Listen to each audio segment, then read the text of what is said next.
Isang ama, isang engineer, sa matinding galit nakapatay. Halos nawala sa katinoan. Tinakasan ang kasalanang nagawa. Isang amang lubos na nagsisisi, nagbabago, at umaasang muling makapiling ang kanyang mga anak. Nagluluto ko para sa mga apo ko at mother ko dahil medyo may edad na mother ko, ay biglang may sumipa sa gate namin at nagpaputok na nagpaputok. Pagkita ko, yung kapitbahay namin na lalaki na paputok-paputok. So, galing ako sa Philippine Constabulary. Official ako sa Philippine Constabulary. Nung pagbaba ko, nandito na yung 45 ko. Pagbaba ko, tumakbo yung lalaki using his vehicle na nagbusina mula rin sa bahay hanggang doon sa malayo na. Nung panakala ko tapos na, after a few minutes, nasa taas naman, nagluluto ko. Ang ginawa ko, sinara ko yung mga kurtina ng mga bintana namin kasi yung bahay namin, picture windows, malalaking kwan yun na sinara ko yung mga kurtina. Pero maingay na naman. So sumilip ako sa kurtina, yung maliit na ganun, nakita ko yung asawa, yung babae ang maingay. Yung pala, yung pagganong ko sa kurtina, nakita ko. So nung yung gumpas, gumanon siya sa akin, binabaan ko, Mrs., ano bang problema niyo mag-asawa? Imbis na sagutin ako, ang ginawa niya, minura ako sa Tagalog, Ilocano at English. Mura ng mura. So umatras ako, samantala ko sa gate namin, tapos tinitingnan ko yung relo ko, mahigit 1 minuto na siyang mura na mura, nakangiti na lang ako kasi I don't want to patulan yung babae eh. Nung lumapit sa harapan ko, sa mukha ko, sabi sa akin, yung bad word, kanya ka pala iniwanan na sa mo. Sabi niya sa akin. Ano ka mo? Parang, kasi kahihiwalay lang namin ang asawa ko noon eh. So parang may nagpanting sa tenga ko, nilabas ko na. Yun, sa blind shooting, talagang I was blinded by rage na eh. Nagalit, talagang puk, 4 na putok. Mga kapatid, ang isang amang nagsisisi ng lubos sa kanyang nagawa, si Tatay Rally. Magandang hapon po, Tay. Magandang hapon po. Magandang hapon po talaga. Very nice to meet you po. Nice to meet you. Ayan.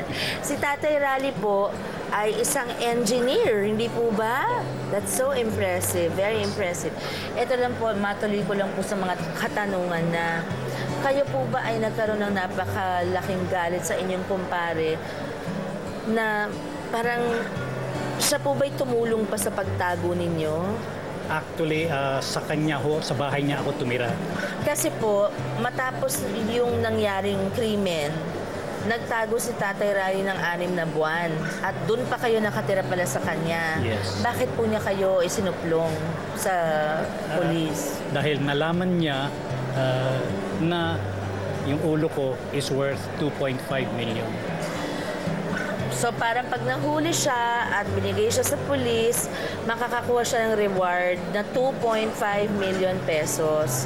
Nang dahil sa pera, paano po niya nagawa ito? Yung ibig ko sabihin, nagulat po kayo, biglang may dumating? Yes, yung mga, kasi taga-Baguio ako, yung mga pulis Baguio, nandun na, hinuhuli na ako. And nagulat na lang ako. Tay, ano po ang nabago sa inyo, sa pagkatao nyo, sa buhay nyo, dito po sa loob nung napasok na po kayo?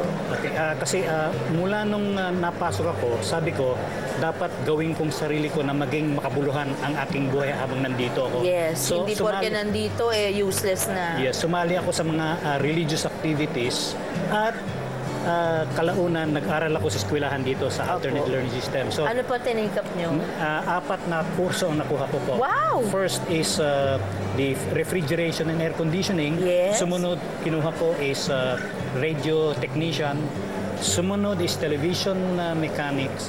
And then, finally, figurine lamination. And you will notice, this is one of the gawa ng mga estudyante ko. You have family pa po in Baguio? Yes, I have 4 children and 10 batiin niyo po sila. Hello, Myra, Marian, Miles. I miss you all. Melanie, alam ko nasa abroad kayong lahat except si Miles na nandito. Sana makita niyo to. Yung mga apo niyo po? Yes, Justin, Megan, Karina, Kyle, Kian. Wow, I love you all and I miss you all very much. Dinadalaw po ba kayo pinsan pag nandito? Ilang taon na po kayong hindi dinadalaw? Actually, pumasok ko rito ng 2001, pero I received a letter about 2 weeks ago galing sa anak ko ng panganay. At ang laman ng litrato, sabi ng empleyado pa nga sa gate, ang bigat ng sulat mo, baka may laman. I was excited nung binuksan kasi ang mga sulat na nanggagaling sa labas binubuksan sa harap namin. Opo. Ang lumabas, tumambad 12 pictures. And wow. Parang treasure. Parang dinalaw na rin ako. As a matter of fact, I have it here. Patingin naman po, tatay. Tuwan-tuwa nga ako parang dinalaw ako. Sana man lang yung dalasan niyo yung pagpapadala ng mga litrato kay tatay. I enjoy this. Yes, kasi every parang day. sa I kanya look at it. everyday ito po yung nagbibigay sa kanya ng lakas. Kalakasan. Halatang-halata po. Kalakasan. Tsaka sa mata niyo po, kitang-kita ko. Napakagandang lahi po. Ayan family po. niya, family Ayan. niya. Ilang beses niyo po sigurong binalikan sa isip niyo tayo yung sana hindi na dumating yung araw na yon sa buhay niyo, hindi niyo na dinaanan niyo. Habang nung nasa jail ho ako, actually nung nagtatago pa ako, sising-sisi na ako. Pero sabi ko, nangyayari ang nangyayari, haharapin ko ang kung ano man ang ipaparatang sa akin. Talagang isinet ko na talagang tatanggapin ko. Kanya nung nahuli ako, wala, parang okay lang. Kanya lang nung dumating ako rito, sabi ko, anong ginagawa ko rito? Na parang in denial muna po no? Mm-hmm. So, pagdating niyo po dito, natakot po ba kayo or nagkaroon kayo ng kaibigan agad? Hindi ho. Kasi as katulad sinabi ko sa inyo na hinanda ko sarili ko. Kanya lang nawala lahat ito, parang bumagsak ang mundo sa akin. Noong sa loob ng brigada mismo, meron nagsaksakan. Right beside me. Oh my Lord! So parang bumagsak ang, ganito ba talaga ang buhay rito? Yun. Hanggang ngayon po ba tayo, meron pa rin pong nagkakasakitan ng ganyan hanggang umabot sa namamatay? Hindi na sa ngayon, except isolated cases na kung saan kadalasan na nangyayari ito among karanching. Pag sinabing karanching, magkasalo sa pagkain. Kasi dahil sa pagkain, pinag-aawayan. Yan. Pero very isolated cases yan. Pagkain lamang pinag-aawayan hanggang sa kamatayan. Tayo ilang taon na lang po sentensya natin dito? Ang sentensya ko po kasi is reclusion perpetua. Ang reclusion perpetua ay 20 to 40 years. As of now, pati jail, umaabot na ng 14 years. Kanya lang, dahil paralegal po ako, paralegal na kayo dito. Oo. Marami na akong natulungan na lumaya. And tinulungan din sa mga sulat nila. Yung mga iba, hindi makasulat sa mga pamilya Opo. Gumagawa ko ng sulat para sa kanila. Sabi ko, napapalayo ko ibabat sarili ko. Kanya noong last year, August last year, hinanda ko yung papeles ko at naipadala ko sa Malacanang. Inuna nyo pa yung iba kaysa sa inyo? Oo Opo. Ngayon, nung nakiusap ako isang judge ng Baguio na dumalo dito, sabi ko, Judge, pupunta ba kayo ng Malacanang, pakidala itong pera? Sige, ako nang maglalakad, sabi niya. So, nung bumalik siya, sabi niya, nasa Malacanang, hintayin mo na lang. And that was August last year. May dumating na po? Wala pa. That's what I'm waiting for. Yan ang hinihintay ko po. But usually po, how long did it take para po dun sa iba? One, I worked for 5 months. One is almost a year. Pero karamihan 6 months, 7 months, ganyan.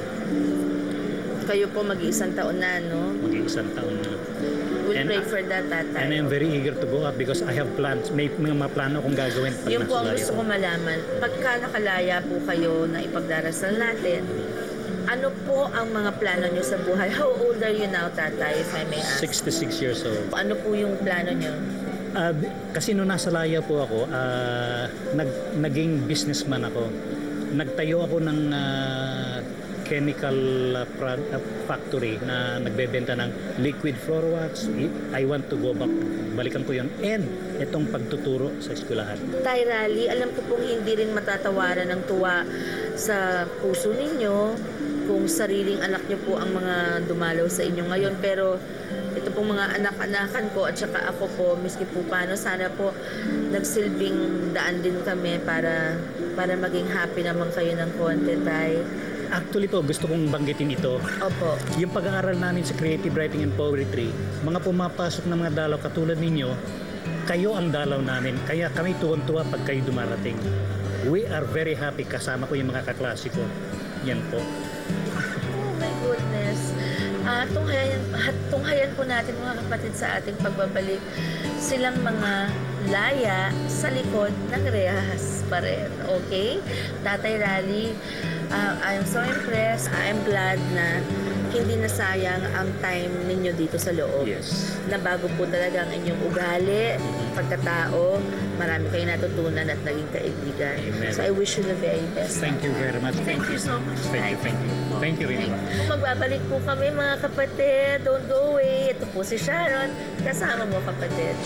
Kaya naman ako bumabalik dito kasi maraming nagsasabi kasi bakit hindi ka na lang magturo sa children, sa mothers in barangay. Siyempre mahalaga rin sila, no? But what makes them more important than an inmate? Hindi ko naiintindihan. Pareho yun. Parehong tao yun, di ba?